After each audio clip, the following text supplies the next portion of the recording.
Today's scripture is Psalms 77, 1 to 15. To the leader, according to Jeduthun of Asaph, a psalm. I cry aloud to God that he may hear me. In the day of my trouble, I seek the Lord. In the night, my hand is stretched out without wearying. My soul refuses to be comforted. I think of God and I moan. I meditate and my spirit faints. Selah. You keep my eyelids from closing. I am so troubled that I cannot speak. I consider the days of old and remember the years of long ago. I commune with my heart in the night. I meditate and search my spirit. Will the Lord spurn forever and never again be favorable? Has his steadfast love ceased forever? Are his promises at an end for all time? Has God forgotten to be gracious? Has he in anger shut up his compassion? Selah. And I say in my grief that the right hand of the Most High has changed. I will call to mind the deeds of the Lord. I will remember your wonders of old. I will meditate on all your work and muse on your mighty deeds. Your way, O God, is holy. What God is so great as our God? You are the God who works wonders. You have displayed your might among the peoples. With your strong arm, you redeemed your people, the descendants of Jacob and Joseph. Selah. This is the word of the Lord. So it's been a few years now, but I was remembering back the other day to right around the time that my son, who is of course our eldest child, was first born. And that feels like forever and about 6 feet ago, if you've seen my son anytime soon. But around the time after he was born, that thing happens. Everybody comes over and they talk to you and they look at your baby and they say, oh, how cute, and you do all the things. And I remember I had a friend, and it was kind of, one of those like that friend. And he came over and he's, oh yeah, whatever, baby's so cute. It's like, but just you wait. In a couple of years, you're going to have your Walmart moment. And I was just like, haha, we don't usually shop at Walmart, so. And I didn't quite put together what he was saying, and thankfully, about a year and a half later, Gavin was kind enough to educate me about what it is that he was saying. And he's talking about that moment that all parents have to go through where your kid has an absolute meltdown at the store for absolutely no reason. And I do remember we were at the grocery store, and it was something to do, we were going down like the cracker aisle, and there was something that he saw on the shelf that he desperately wanted, and for some reason nothing else on earth was ever going to bring him joy again other than that box of crackers, and he didn't understand why dad wouldn't give it to him, and he had a full-on meltdown, and everything that he was mad at for the last, the entirety of his 18 months of life came pouring out of him in that moment. And I remember looking at him like, kid, what are you doing? You got to stop. What are you doing? You got to stop. And I'm like, you need to breathe. I say with very little breath in my own lungs at that moment, and realized I probably needed to be talking less to Gavin and talking a little bit more to myself.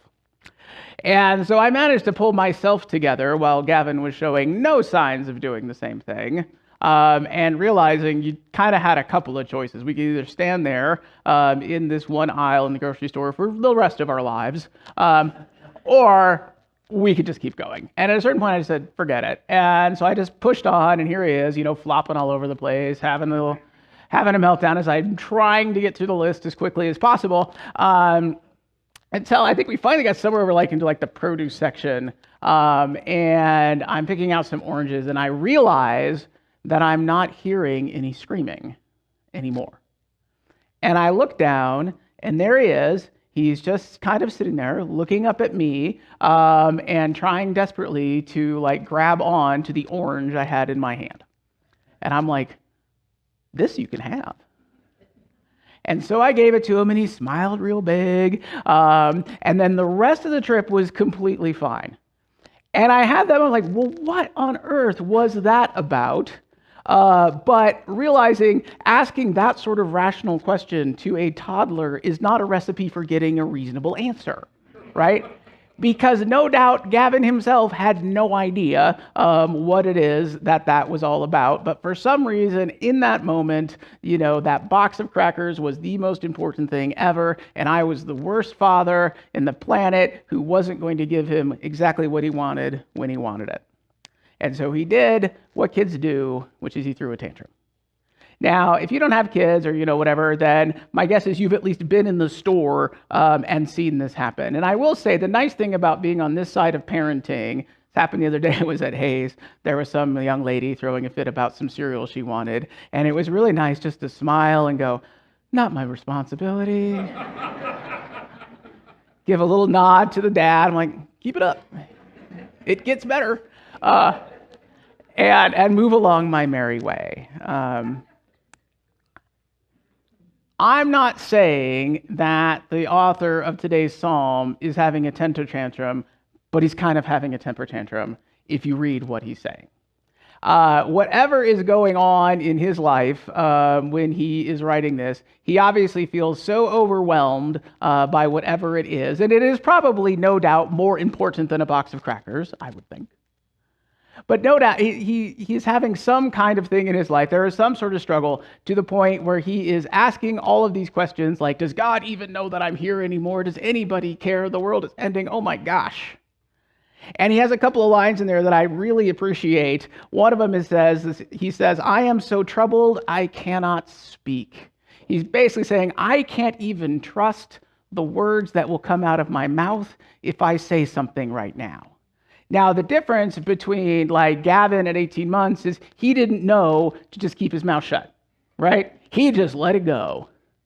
One of the things that we are faced with as adults is when we are feeling that same amount of overwhelmed, and no doubt we do feel that way, we often have a choice whether we choose to open our mouth and say something or whether we don't. Depending on how we are feeling, sometimes opening our mouth and saying something is the worst thing we can do because we're just going to make everything worse. So the psalmist at least knows that. He knows that he doesn't even trust the words he would speak if he could speak, so he chooses not to. But then he really kind of keeps on speaking because he keeps on writing, so I guess it doesn't take sense.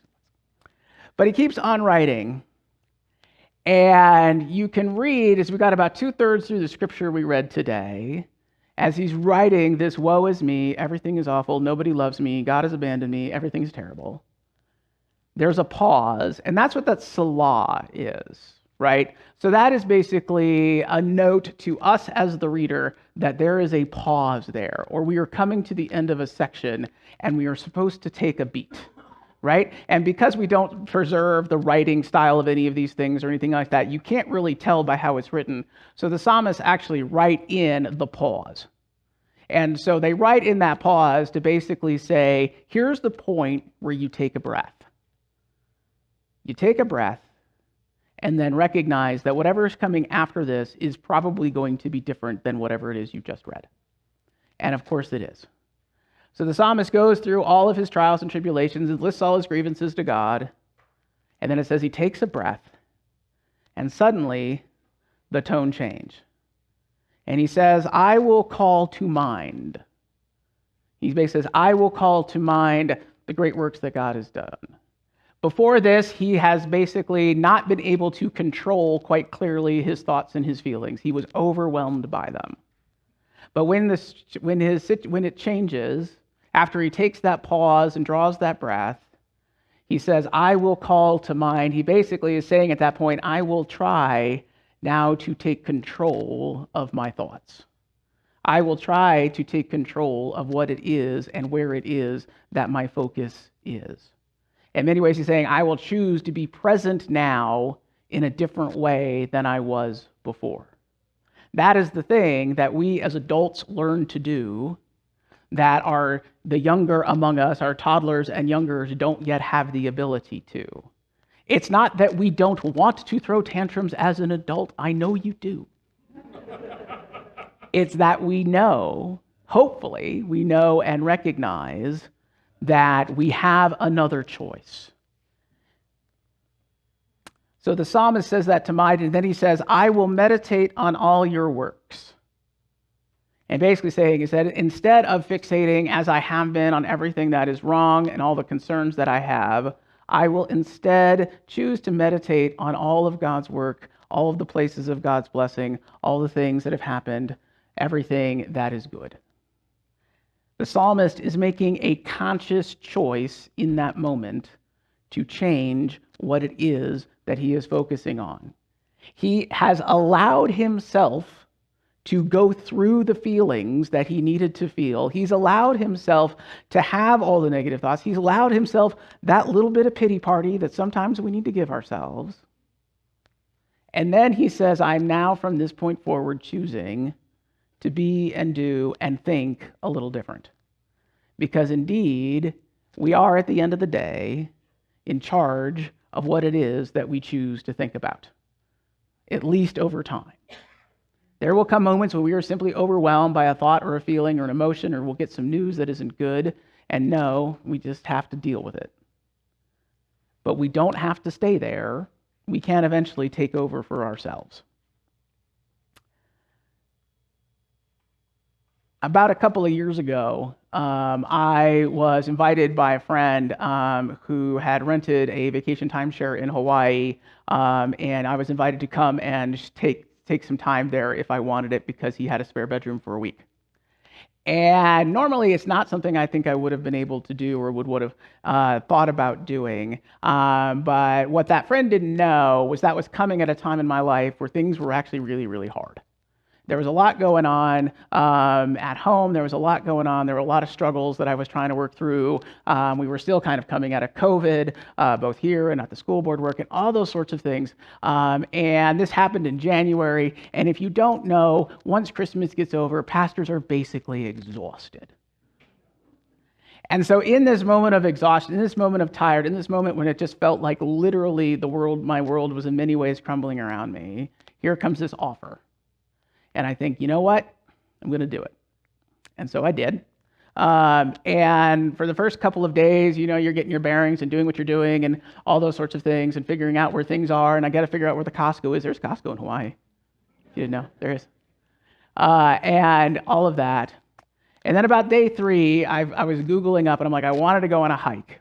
And so I found one kind of at the north part of the island where there wasn't, where it said there isn't a lot of traffic. People don't go there because it's basically the end of the road, and then the trail basically goes to a further end of the road but doesn't go anywhere. So you basically can go up and then you got to come back. So it's not, and there's not a lot of like fun beaches or anything like that. So it's not a place people tend to go. So I thought that's perfect. And so I walk across and I park my car and I'm walking up this thing, and I've got some music on, going in my little headphones, and I find this piece of beach like right here, even though obviously it's not a beach. I find this little piece of ground and the waves are coming in, and I decide I'm just going to sit for a minute. And in the sitting, I'm sitting there and I'm watching these things go in and out. And in that moment, I really realized that all of what immediately comes to mind are all of the struggles that I left 3 time zones away. What comes to mind is the trials, and what comes to mind is all the struggles and everything going on back home. And a little bit of the panic starts to set in because yes, it's great to be here, but eventually I'm going to have to go back. And I am going to have to deal with that someday. And that whole wave just sort of washes over me in the moment while I'm watching these waves lash against the rocks. And so I kind of ride that wave for a little bit. And then the song on my headphone changes. And I honestly wish I can remember. I don't remember exactly which song that it was. But something about that pause in between the song that I was listening to and the one that came on, and at the one that came on was far more hopeful than the one I had just been listening to, something changed in my head. And while I was still sort of dealing and understanding and recognizing that there were troubles and trials, suddenly with that change, I could remember other things as well. Yes, not everything in life, not everything at home was the way that it ought to be. Yes, there would continue to be struggles in the future. And there was also blessings in where I was at that moment and blessings waiting for me back home. There were hopeful things to hold on to. There were opportunities to make things better. And in that moment, I could feel my body actually come to a rest that I had not felt for a while. It's one of those moments where you don't realize how much tension you are literally carrying in your muscles until you start to let it go. And in that moment, I could feel it start to let go. And as I listened to the waves and listened to the song, and thinking about the wholeness of everything going on, and making the conscious choice in that moment to not just fixate on the overwhelming feelings about everything I didn't think was right, I chose to spend some time thinking about those places where it was. Those places in my life where life was being given, the places in my life where I could find some hope, the places in my life where good things were happening. I could find that new place that I needed to find. And so as I continued the rest of the walk and eventually came back down, I realized how different things looked on the other side of it.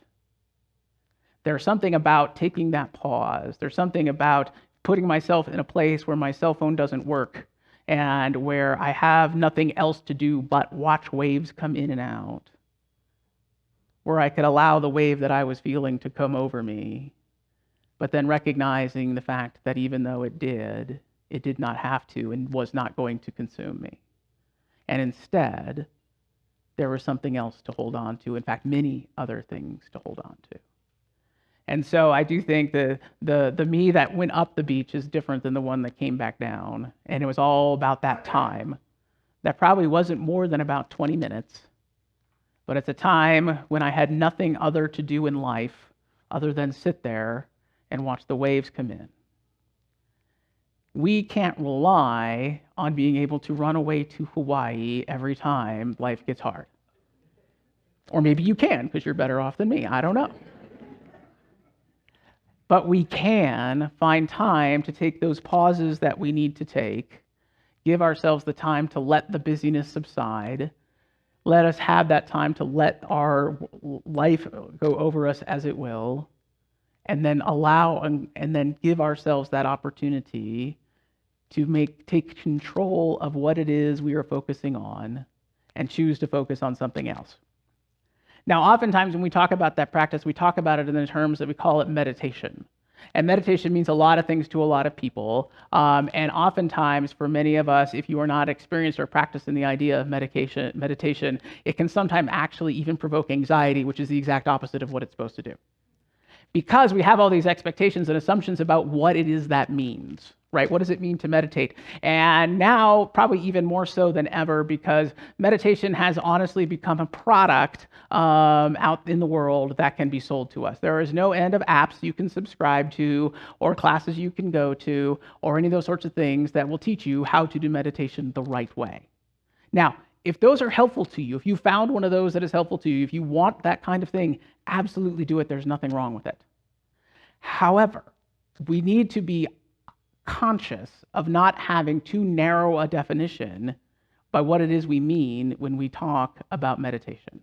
And in many ways, what I honestly see happening in a lot of places where there's the apps and the services and all that sort of stuff, we have also done something that a bit of a disservice to ourselves, because we have separated meditation as a practice in many ways from faith.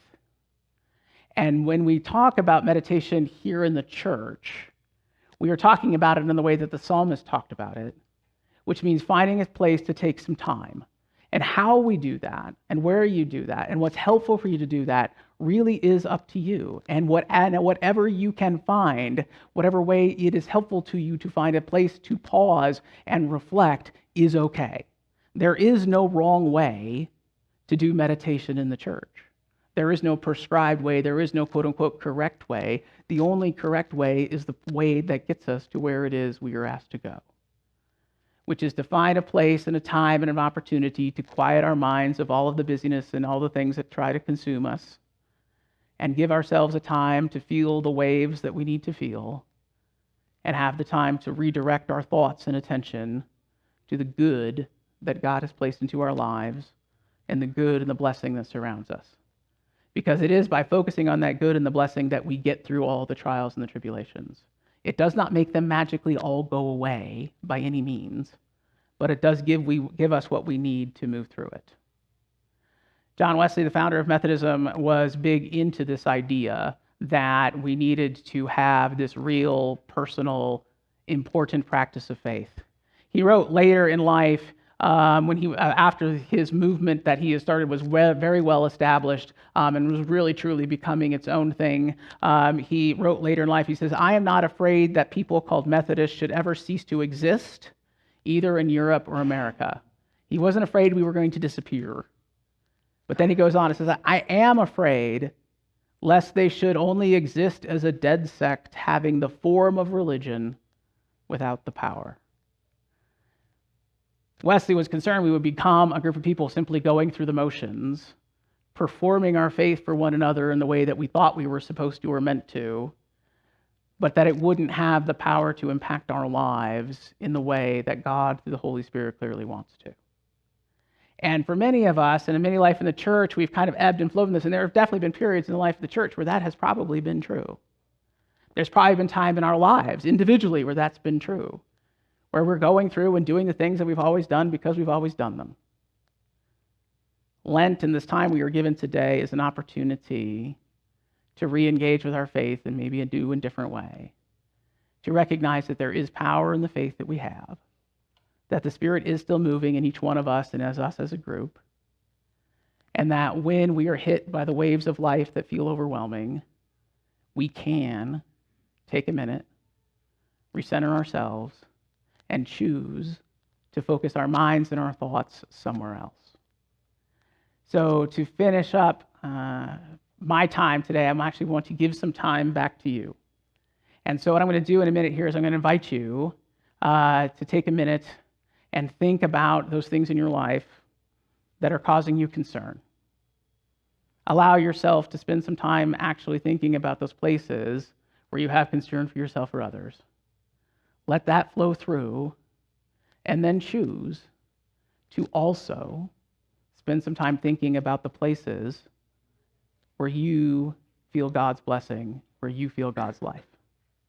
And we're going to do this. When I actually came back down from the trail, I went to the same spot I was watching the waves and realized I wanted to remember it. So I actually shot some video of the waves going by. So for the next few minutes, I'm going to share that with you. And I invite you to take a minute. You can watch the video. You can close your eyes. You can do whatever you need to do. Don't worry about the time. You'll know when it's over because the video will be over. But take a time and take a moment. Think about those things that are on your heart, those things that may be weighing you down. But then also choose to spend some time thinking about those places where God is lifting you up.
about your grace. Our hearts